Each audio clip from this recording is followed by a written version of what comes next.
Hello everyone and welcome.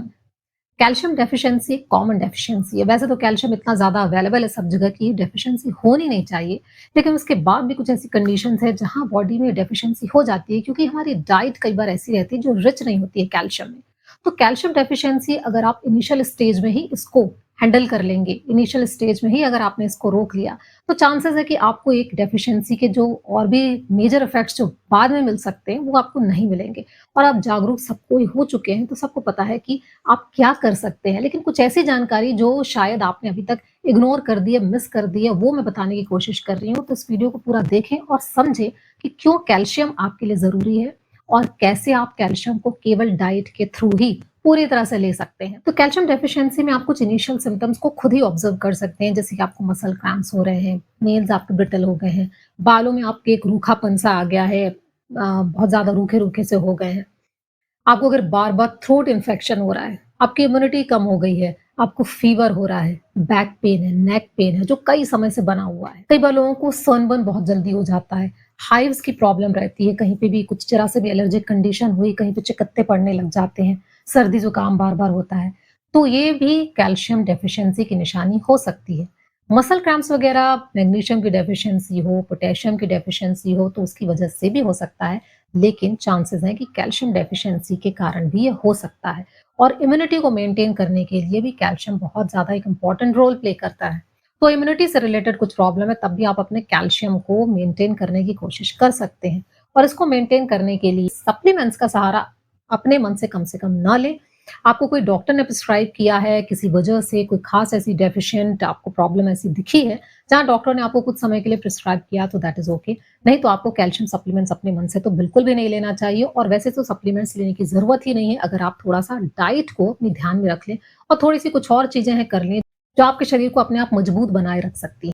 Calcium supplement क्यों नहीं लेना चाहिए, ये मैंने अपने पहले वीडियो में ऑलरेडी बताया हुआ है, तो अगर आपने वो नहीं देखा तो प्लीज़ उसको ज़रूर देखिए और ज़रूर समझिए कि हम अपना कितना नुकसान कर सकते हैं बेवजह की दवाइयों को लेकर। ये तो थे इनिशियल सिम्पटम्स जहाँ आप इसको ऑब्ज़र्व कर सकते हैं। अगर आपने इसको इनिशियली नहीं रोका, तो हो सकता है कि आपके कुछ दूसरे जो मेजर डेफिशिएंसी के जो सिम्पटम्स हैं, वो भी आप में दिखने लग जाएँ।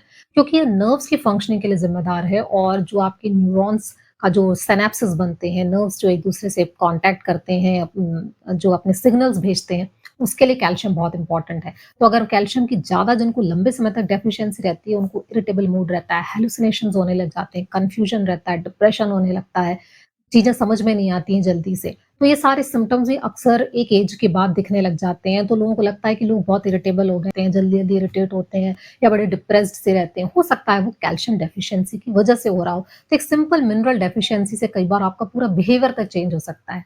अगर आपने उस समय भी इसको ध्यान नहीं दिया, तो आपको और सीवियर सिम्पटम्स आ सकते हैं। कई लोगों को एक टिंगलिंग सेंसेशन होने लगता है उँगलियों में, लिप्स में, टंग्स में, कहीं-कहीं पर। कुछ लोगों में ट्विचिंग होने लगती है मसल्स की, स्पैज़्म होने लग जाती है, सीवियर मसल पेन होने लग जाता है। ये आपकी हार्ट मसल्स को भी कमज़ोर कर सकता है, हार्ट प्रॉब्लम को क्रिएट कर सकता है। एरिथमिया हो सकता है या कंजेस्टिव हार्ट फेलियर तक हो सकता है, सीवियर अगर कैल्शियम की डेफिशिएंसी हो जाए तब। मसल्स में स्पाज़्म या स्टिफनिंग भी होने लग जाती है। खून के थक्के जमने में भी प्रॉब्लम आती है अगर कैल्शियम की डेफिशिएंसी ज़्यादा हो जाए। बच्चों को अगर डेफिशिएंसी हो कैल्शियम की, तो उनकी हाइट ठीक से नहीं बढ़ेगी। वो उनकी ग्रोथ रुक जाएगी, बोन्स की ग्रोथ रुक जाएगी। तो ये सारी चीज़ें हैं जो कि धीरे-धीरे जो क्योंकि कैल्शियम की डेफिशिएंसी होती है, तो कई बार हम सिम्पटम्स को इग्नोर करने लग जाते हैं। जब सडन डेफिशिएंसी होती है, तो हमको समझ में आता है कि बहुत बड़ा चेंज दिख रहा है। धीरे-धीरे करके हम उसको कुछ और प्रॉब्लम समझने लग जाते हैं, जबकि ज़्यादातर जो प्रॉब्लम्स होती है, कोई ना कोई न्यूट्रिएंट्स की डेफिशिएंसी के कारण ही शुरुआत वहीं से होती है एटलीस्ट। फिर वो बाद में जाके किसी बड़ी बीमारी का रूप ले लेते हैं। तो आप ये छोटे-छोटे सिम्पटम्स को अगर ऑब्ज़र्व करेंगे, तो अपने आप ही आप बहुत सारी चीज़ों को खुद ही डायग्नोज़ कर सकते हैं और खुद ही आप उसका इलाज भी कर सकते हैं। तो हमारे शरीर में कैल्शियम कितना पहुँचेगा, ये डिपेंड करता है उसकी बायो अवेलेबिलिटी पर। बायो अवेलेबिलिटी का मतलब होता है कि जो भी हम ले रहे हैं, वो अल्टीमेटली हमारे शरीर के लिए कितना अवेलेबल है। आपका कैल्शियम डाइजेस्ट होना चाहिए। जिस भी फॉर्म में आप कैल्शियम लेते हैं, स्पेशली जब आप वेजिटेबल के फॉर्म में कैल्शियम लेते हैं, तो वो डायरेक्ट कैल्शियम नहीं होता है। कैल्शियम के साथ कोई दूसरे सब्सटेंस के साथ वो उसकी बॉन्डिंग बनी रहती है। तो जब आपके पेट में प्रॉपर अमाउंट में एसिड होता है, तब जाके उसका ब्रेकडाउन होता है और तब जाके हमारे शरीर में ये कैल्शियम प्रॉपर मात्रा में पहुँचता है। अगर आप कॉर्टिकोस्टेरॉइड्स ले रहे हैं लंबे समय से, तब भी आपके शरीर में कैल्शियम की डेफिशिएंसी हो सकती है। अगर आप बहुत ज़्यादा कैफ़ीन लेते हैं, कॉफ़ी लेते हैं, तो ये भी आपकी बॉडी से मिनरल लॉस करता है। अगर आपको डायरिया जैसी कंडीशन है या आपके पेट की कंडीशन अच्छी नहीं है, ठीक से डाइजेशन नहीं होता, पुअर डाइजेशन है और पुअर एब्ज़ॉर्प्शन है, इरिटेबल बाउल सिंड्रोम जैसी प्रॉब्लम है, तब भी आपकी बॉडी में कैल्शियम का एब्ज़ॉर्प्शन ठीक तरीके से नहीं होगा।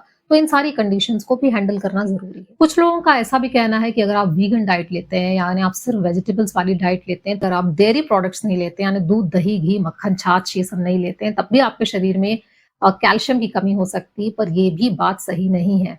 तो आखिर क्या चीज़ है जिसके कारण आपका कैल्शियम लेवल बढ़ सकता है?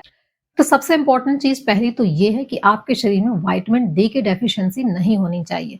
क्योंकि जब विटामिन डी लेवल से कम रहता है तो केवल 10 से 15% कैल्शियम ही बॉडी एब्ज़ॉर्ब कर पाती है। और जब विटामिन डी पर्याप्त क्वांटिटी में रहता है तब जाके ये 30-40% तक कैल्शियम आपका एब्ज़ॉर्ब कर पाता है। यानी आप जितना भी कैल्शियम लेते हैं उसकी जो अवेलेबिलिटी है बॉडी में वो केवल 30 से 40% ही आपको मिलता है। और ये इन बातों पे भी डिपेंड करता है कि जो आप सोर्सेज़ ले रहे हैं, आप किस सोर्स से ले रहे हैं कैल्शियम। अक्सर जो प्लांट बेस्ड जो सोर्सेज़ रहते हैं, उसमें कई बार ये कैल्शियम रहता है ऑक्ज़ेलेट्स के साथ या फॉस्फेट्स के साथ, तो ये पूरी तरह से बॉडी इसको ब्रेक डाउन नहीं कर सकती है क्योंकि बॉडी में जो आपका एसिड होता है स्टमक का, वो इनको तोड़ता है और जाके इनको सेपरेट करता है, तब जाके कैल्शियम आपकी बॉडी में अवेलेबल होता है डाइजेशन के लिए। तो अगर ये नहीं टूट पा रहा है, तभी आपकी बॉडी को कैल्शियम कम मिलेगा। तो आप सोर्सेज़ तो अच्छे ले रहे हैं, डाइट आपकी अच्छी है, लेकिन उसके बावजूद आपकी बॉडी कई बार इसको एब्ज़ॉर्ब नहीं कर सकती, तो आपका एसिडिक लेवल जो होता है पीएच लेवल जो है आपका स्टमक का, वो भी रेगुलेट होना चाहिए। हाई इंटेंसिटी की जब आप एक्सरसाइज़ करते हैं, तब भी आपकी बॉडी में कैल्शियम की मात्रा बढ़ती है। तो अगर आप रेगुलर एक्सरसाइज़ करते हैं, तो आप बहुत ज़्यादा अपनी बॉडी में कैल्शियम का अपने आप ही अमाउंट बढ़ाने में बॉडी को हेल्प कर रहे हैं। जो मेन सोर्सेज़ होते हैं डाइट के, उसमें सबसे अच्छा सोर्स जो मेजॉरिटी में लोगों को पता है दैट इज़ तिल या सेसमी सीड्स।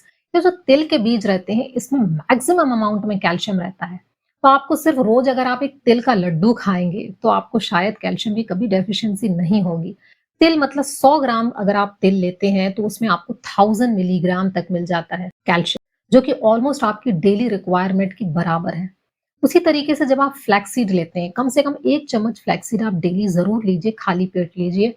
उसको पीस कर आप लीजिए, तो इमीडिएटली आपको ओमेगा 3 फैटी एसिड्स भी मिलते हैं और कैल्शियम भी मिलता है, जो कि ऑलमोस्ट 250 मिलीग्राम के बराबर है 100 ग्राम फ्लैक्सीड में। जो हरी पत्तेदार सब्जियाँ रहती हैं, उनमें भी भरपूर कैल्शियम रहता है। 100 ग्राम्स अगर आप ये सब्जियाँ लेते हैं, जैसे कि पालक है या फिर केल है, ब्रोकोली है, जितने भी आपके कैबेज है, कॉलीफ्लावर है, इस तरीके की सब्जियाँ हैं। ये सारी सब्जियों में भरपूर कैल्शियम रहता है और साथ में मैग्नीशियम रहता है जो कि कैल्शियम के एब्जॉर्प्शन के लिए ज़रूरी है। कैल्शियम एंड मैग्नीशियम दोनों का ही अमाउंट आपके सब्जियों में होना चाहिए, आपके खाने में होना चाहिए, तभी कैल्शियम प्रॉपर तरीके से एब्जॉर्ब करता है। मैग्नीशियम कम होगा तब भी कैल्शियम का लेवल कम हो जाएगा। तो आप इन सब्जियों को अगर आप लेते हैं तो ये सलाद के फॉर्म में लें या फिर आप उबाल के लें, सब्जियों के फॉर्म में लें, किसी फॉर्म में लें, मिनरल लॉस नहीं होते हैं। यूजुअली जब आप पकाकर लेते हैं तो विटामिन लॉस होते हैं। तो आप इनको अगर 1 कप भी लेते हैं, 100 ग्राम्स भी आप लेते हैं, 30 से 40 मिलीग्राम तक आपको कैल्शियम मिल जाएगा। लेकिन आपको ये ध्यान रखना है कि इसकी पूरी रिक्वायरमेंट आपको अगर जितनी चाहिए, उसके लिए आपको मल्टीपल मील्स ले रहे रहेंगे या जितने भी आप मील्स लेते हैं उसमें कोशिश करें इस तरीके की सब्जियाँ या इस तरीके के सीड्स आप पर्याप्त मात्रा में लें। सोयाबीन और सोयाबीन से बने प्रोडक्ट्स भी आप ले सकते हैं कैल्शियम की मात्रा अपनी बॉडी में बढ़ाने के लिए। साथ में व्हाइट बीन्स या फ्लैट बीन्स यानी सेम सेम की जो फलियाँ होती हैं, उन फलियों में भी पर्याप्त कैल्शियम होता है। उनकी फलियों के अंदर जो सीड्स रहते हैं उसके अंदर बहुत ज़्यादा कैल्शियम रहता है। बादाम आप डेली खाएँ, सनफ्लावर सीड्स खाएँ, इन सब में भी भरपूर मात्रा में कैल्शियम रहता है और इनको अगर आप डेली लेते हैं, अलग-अलग कॉम्बिनेशन में लेते हैं तो पॉसिबिलिटी है कि आपको कैल्शियम की कभी डेफिशिएंसी नहीं होगी। लेकिन जितने भी मात्रा में आप सब्जियाँ खाते हैं, जो भी खाते हैं 100% एब्ज़ॉर्प्शन नहीं होता। अगर उसमें उतनी मात्रा में है भी, तो भी आपकी बॉडी में पूरा का पूरा एब्ज़ॉर्ब नहीं होता है। तो इस बात का ध्यान रखना चाहिए कि अगर हम सब्जियाँ वग़ैरह ले रहे हैं तो उसकी क्वांटिटी बहुत ज़्यादा रखें। तब जाके वो 30-40% तक वो एब्ज़ॉर्ब होगा और हमारी बॉडी तक पहुँचेगा। डेयरी प्रोडक्ट्स बहुत सारे लोग कहते हैं कि डेयरी प्रोडक्ट्स में बहुत कैल्शियम होता है, जो कि सच है। लेकिन 80% लोग 70 टू 80% लोग पूरे वर्ल्ड में पहली बात तो लैक्टोज़ इंटॉलरेंट होते हैं। यानी वो ठीक से जो लैक्टोज़ होता है, शुगर जो होती है उसको डाइजेस्ट ही नहीं कर पाते हैं, आपकी बॉडी उसको डाइजेस्ट ही नहीं कर पाती। दूसरा जब आपकी बॉडी में ये डेयरी प्रोडक्ट्स जाते हैं, बहुत ज़्यादा एसिडिक एनवायरनमेंट ये बनाते हैं और एसिडिक एनवायरनमेंट को न्यूट्रलाइज़ करने के लिए बॉडी एक ही चीज़ का इस्तेमाल करती है सबसे ज़्यादा दैट इज़ कैल्शियम। तो जो भी आपकी बॉडी में जो एसिडिक एनवायरनमेंट बना है, उसको जो न्यूट्रलाइज़ करने के लिए इसी जो डेयरी प्रोडक्ट में जो कैल्शियम था, वो सारा कैल्शियम बॉडी ने यूज़ कर लिया। तो आपकी बॉडी को क्या मिला? आपकी बॉडी को कोई कैल्शियम नहीं मिला। तो कभी भी डेयरी प्रोडक्ट्स पे आप रिलाय ना करें। और वैसे भी आजकल के डेयरी प्रोडक्ट्स बिल्कुल भी रिलायबल होते ही नहीं हैं। वो किन-किन चीज़ों से बन रहे हैं, क्या-क्या उनमें मिलावट हो रही है और उन गाय-भैंसों को क्या-क्या खिलाया जा रहा है, आपको कुछ उसका आइडिया भी नहीं है। तो डेयरी प्रोडक्ट्स की जगह आप केवल एक सीड्स, नट्स और हरी पत्तेदार सब्जियों पर पूरी तरह से निर्भर रहें। इसमें से आपको पर्याप्त कैल्शियम मिल जाएगा। कैल्शियम की जो डेली रिक्वायरमेंट है, इसमें भी बहुत सारी अलग-अलग जो एजेंसियाँ हैं, वो अपने-अपने हिसाब से उन्होंने बनाया है। कुछ कहते हैं कि 500 मिलीग्राम आपको डेली चाहिए, तो आपको जो कि डब्ल्यूएचओ का कहना है। तो कुछ कहते हैं कि आपको ऑलमोस्ट 1500 मिलीग्राम, 1200 से 1500 मिलीग्राम चाहिए। तो जितनी भी रिक्वायरमेंट है, आपकी रिक्वायरमेंट ये वेजिटेबल से पूरी हो सकती है। नट्स, सीड्स, ग्रेन्स सब में कैल्शियम बहुत ज़्यादा मात्रा में रहते हैं। आप अगर कैल्शियम के डिप्लीशन को रोक देंगे, कैफ़ीन वगैरह का जो आप कंज़म्पशन कर रहे हैं, बहुत ज़्यादा मेडिसिन खा रहे हैं, अलग-अलग तरीके की हार्ट की भी मेडिसिन्स आती हैं और कॉर्टिकोस्टेरॉइड्स बहुत सारे ले रहे हैं, तो इस तरीके के मेडिकेशंस को अगर आप बंद कर दें, तो अपने आप ही आपका जो कैल्शियम का जो एक्सक्रीशन है बॉडी में, वो कम हो जाएगा, तो कैल्शियम की डेफिशिएंसी आपको नहीं होगी। कैल्शियम जब भी आप लेते हैं तो मैग्नीशियम भी साथ में लेना ज़रूरी है। तो नेचुरल फॉर्म में जब आप लेते हैं हरी सब्जियाँ, जो भी हरी पत्तेदार सब्जियाँ उसमें कैल्शियम भी बहुत है, उसमें मैग्नीशियम भी बहुत है।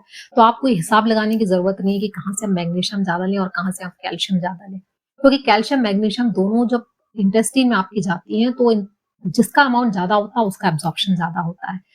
तो इसलिए ज़रूरी है कि दोनों इतने पर्याप्त पहुँचे कि ना आपको मैग्नीशियम की डेफिशिएंसी हो, ना आपको कैल्शियम की डेफिशिएंसी हो। उसी तरीके से फॉस्फेट भी होता है। फॉस्फेट का लेवल बढ़ता है तो कैल्शियम का कम हो जाता है, कैल्शियम का लेवल बढ़ता है तो फॉस्फेट का कम हो जाता है। तो ये सब जब नेचुरल फॉर्म में आप चीज़ें लेते हैं तो इनमें सब में ऑलमोस्ट एक बैलेंस्ड अमाउंट में मिक्स्ड मिनरल्स होते हैं। आपकी बॉडी ज़रूरत के हिसाब से उनको एब्ज़ॉर्ब करती है। जब आप इस सिंथेटिक फॉर्म में खाते हैं तो चांसेस है कि किसी एक मिनरल की क्वांटिटी बढ़ जाए और दूसरे मिनरल की क्वांटिटी कम हो जाए। ऐसे हम थोड़े-छोटे प्रिकॉशन लेकर नेचुरल तरीके से अपने आप को स्वस्थ रख सकते हैं, फिट रख सकते हैं। तो thank you, thanks for watching and take care.